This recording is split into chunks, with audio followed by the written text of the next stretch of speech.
बीरबल की खिचड़ी। अकबर के दरबार में अनेक विद्वान थे।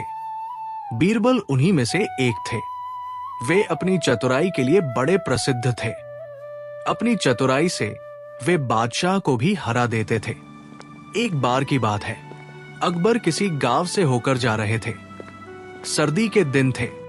गांव के लोग आग जलाकर चारों ओर बैठे बातें कर रहे थे। जब बादशाह अपने साथियों के साथ वहां पहुंचे तो एक व्यक्ति कह रहा था कि मैं यमुना के पानी में रात भर खड़ा रह सकता हूं।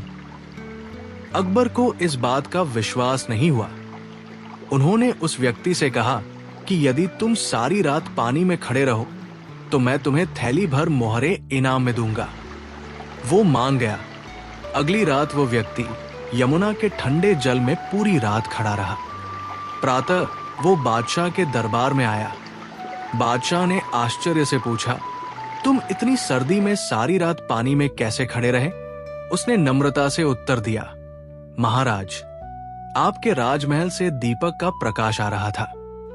मैं उसे देखते हुए सारी रात पानी में खड़ा रहा। बादशाह ने कहा, तो तुम मेरे दीपक की गर्मी के कारण ही सर्दी से बच सके। तुम्हें कोई इनाम नहीं दिया जाएगा। वो बहुत दुखी हुआ और उदास होकर चला गया। उस समय बीरबल भी दरबार में उपस्थित थे। उन्होंने सोचा इस दुखी व्यक्ति की सहायता करनी चाहिए। दूसरे दिन बीरबल दरबार में नहीं आए।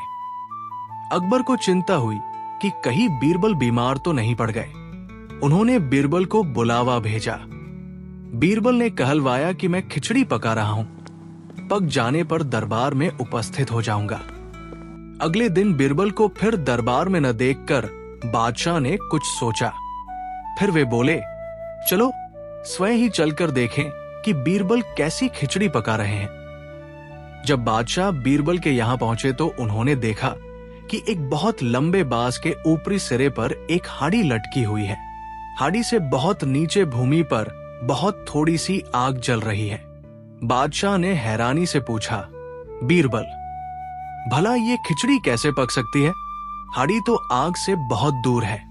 बीरबल ने उत्तर दिया, हुजूर, अगर वो व्यक्ति राजमहल के दीपक की गर्मी के सहारे सारी रात ठंडे पानी में खड़ा रह सकता है तो इस आग से मेरी खिचड़ी क्यों नहीं पक सकती? अकबर को बात समझ में आ गई। उन्होंने दूसरे दिन उस व्यक्ति को दरबार में बुलाया और बड़े सम्मान के साथ उसे मोहरों की थैली भेंट कर दी।